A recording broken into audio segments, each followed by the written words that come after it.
लेकिन पता है क्या है नमित कि ना पेरेंट्स जो है ना वो भी देखो एक नॉर्मल सी चीज़ मैं बताती हूँ। ऐसा ना जनरली मदर और सन के साथ होता है। हमेशा ऐसा हम देखते हैं कि एक मदर का अटैचमेंट अपने बेटे के साथ सबसे ज़्यादा होता है, राइट। तो वो बहुत ज़्यादा ना प्यार भी करती है अपने बेटे को और बहुत ज़्यादा पॉसेसिव भी होती है अपने बेटे को लेके। तो जब उसकी शादी हो रही होती है उस टाइम पे ना एक माँ के मन में ना डबल टाइप के ट्विन टाइप के वो चल रहे होते हैं इमोशंस। एक तरफ उनको खुशी होती है कि बेटे की शादी हो रही है, दूसरा उनको एक डर भी होता है कि बेटा कहीं बीवी के चंगुल में ना फंस जाए और माँ को ना भूल जाए। तो ये डबल चीज़ के जो उनके अंदर जो चीज़ें चल रही होती है, यहाँ पे ना माँ को ये चीज़ समझनी चाहिए कि अब उसकी शादी हो रही है, अब वो बच्चा नहीं रहा है, वो बड़ा हो गया है, तो आपको उसको फ्रीडम देनी पड़ेगी। वो 100% दूसरी औरत के पास जाएगा और वो दूसरी औरत कोई बाहर की औरत नहीं है, वो भी इस घर की बहू है। जितना हक आपका है आपके बेटे पे उतना ही हक उसका भी है अपने पति पे। वो ऑब्वियसली अपनी पूरी दुनिया छोड़ के वो किसके लिए किसके भरोसे में आई है, वो अपने पति के भरोसे में तो आई है, अपने पति के प्यार की वजह से तो वो इस घर में है। और वहीं पे अगर पति सोचो अगर सिर्फ एक ही औरत का अगर फेवर लेगा 100%, तो ऐसे के अंदर दूसरी औरत भी तो परेशान होगी ना। यहाँ पे बीइंग अ मैन आपको ये चीज़ बहुत अच्छे समझनी चाहिए कि चलो माँ इम्पॉर्टेंट है, बहुत इंपॉर्टेंट है, लेकिन बीवी भी तो इम्पॉर्टेंट है ना। और अगर बीवी भी बहुत ज़्यादा इंपॉर्टेंट है तो माँ भी तो इम्पॉर्टेंट है ना। दोनों ही बहुत इंपॉर्टेंट है, आपको ये चीज़ समझनी चाहिए।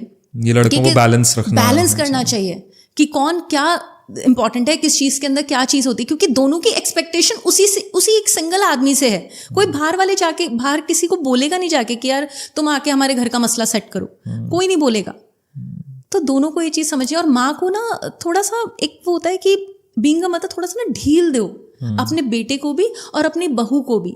ये नहीं कि हर चीज़ के अंदर ओवर रिएक्शन देना, हर चीज़ के अंदर ओवर कंट्रोल रखना कि नहीं ये तो मैं है, घर मेरे हिसाब से चलेगा, बहू मेरे हिसाब से चलेगी या बेटा मेरे, ऐसा नहीं होता यार। जस्ट थोड़ा सा नॉर्मल होने की कोशिश करो, इतना ओवर कंट्रोलिंग होने की ज़रूरत नहीं है। और बहू को भी ये चीज़ समझनी चाहिए कि भाई अब तो मेरी शादी होगी तो ये पूरा का पूरा जो लड़का है ये मेरे हाथ में है, ऐसा नहीं है भाई, उसकी माँ भी तो है, पेरेंट्स हैं, फैमिली है, बहुत बहुत मैटर करती हैं ये सब चीज़ें। एक छोटा सा एक एग्जांपल बताऊंगी मैं यहाँ पे, मतलब एक बहुत इंपॉर्टेंट लर्निंग बताऊंगी।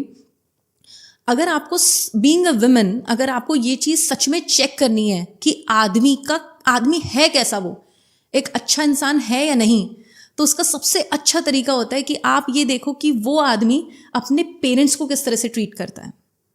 आप ये देखो कि वो उसके लिए उसकी माँ क्या वैल्यू रखती है, आप देखो उसके पिताजी उसके लिए क्या वैल्यू रखते हैं, क्या वो उनकी बातें मानता है या फिर अरे यार दिमाग मत खाओ मैं तो जा रहा हूँ यहाँ से, मैं तो ऑफिस जा रहा हूँ, इरिटेट मत करो, या उसका ये रिएक्शन रहता है अपने पेरेंट्स को लेके। या फिर वो बड़े प्यार से उनको मानता है, उनको घुमाने लेके जाता है, उनकी सेवा करता है, उनका ध्यान रखता है। आपको आदमी की सीरत का वहाँ से पता चलता है कि वो अपने पेरेंट्स के साथ कैसा है। और एक बहुत ही कड़वी बात मैं यहाँ पे बोलूँगी कि अगर एक आदमी अपने माँ बाप का सगा नहीं है तो वो आदमी कभी भी जीवन भर आपका सगा होगा ही नहीं। ऐसे आदमी से तो बिल्कुल ही दूर रहना चाहिए, आस्तीन के सांप होते हैं ये। जो माँ बाप का सगा नहीं हुआ ना, वो जिंदगी में किसी का भी सगा नहीं हो सकता। वो इंसान कहलाने के लायक नहीं है, वो इंसान कहलाने के लायक नहीं, इतना घटिया नीच और गिरा हुआ आदमी है वो। True, very true. तो साक्षी, यहाँ हमने बात की शादियों की, यहाँ हमने बात की